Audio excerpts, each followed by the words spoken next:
If you stand at the edge of Victoria Island and look west, you will see something that shouldn't exist.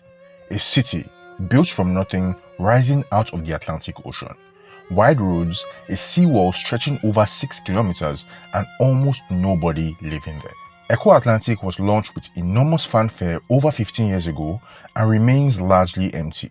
The skyscrapers that were promised are still mostly renders and the streets are clean because no one uses them. Most people look at this and ask, what went wrong?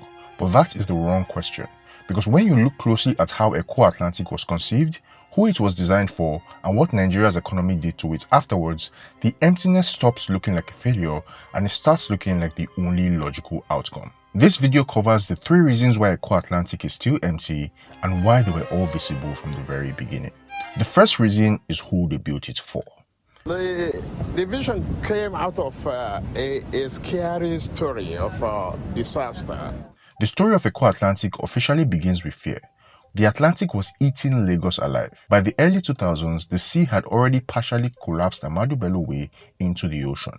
The Lagos state government partnered with the private developer South Energy X Nigeria Limited to find what they called a permanent solution. But here's the part that matters. From the very first design decision, Eko Atlantic was not built for Lagos. It was built for a different kind of person entirely. Property prices start around $2.5 million and all transactions are conducted in US dollars because Eko Atlantic is a designated free trade zone. In other words, Eko Atlantic was designed to function as a country within a country, physically in Lagos and financially somewhere else entirely.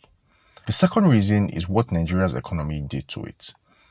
Because even with all the rebased numbers, it is quite clear that Nigeria's position as the 5th largest economy in Africa hasn't really shifted that much. Nigeria has lost its dominance as the largest economy in Africa. Even if the target market had been more realistic, the Nigerian economy made filling the Eko Atlantic nearly impossible. Land in Eko Atlantic is priced in dollars, and as the Naira continued to lose value, the Naira cost of that land kept rising. By 2025, annual rent for a 1-bedroom apartment in Eko Atlantic had reached as high as 20.9 million Naira, in a city where 70% of residents are renters and the housing deficit stands at roughly 3.4 million units. Nigerian minimum wage in 2025 was 70,000 Naira per month. That is 840,000 Naira per year. A worker on minimum wage will need to save their entire salary for 25 years, spending nothing, eating nothing, before they could afford a 1-year rent in Eko Atlantic.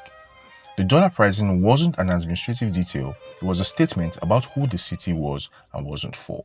The third reason is the cost of building it this way. It's planned that the new city will be the absolute opposite of this rush hour mayhem in the heart of Victoria Island. There is a question that rarely gets asked about Eko Atlantic. Not who filled it, but who was removed to build it. Before construction began, roughly 80,000 people lived alongside Victoria Island and the Bar Beach area, mostly in stilted homes above the water.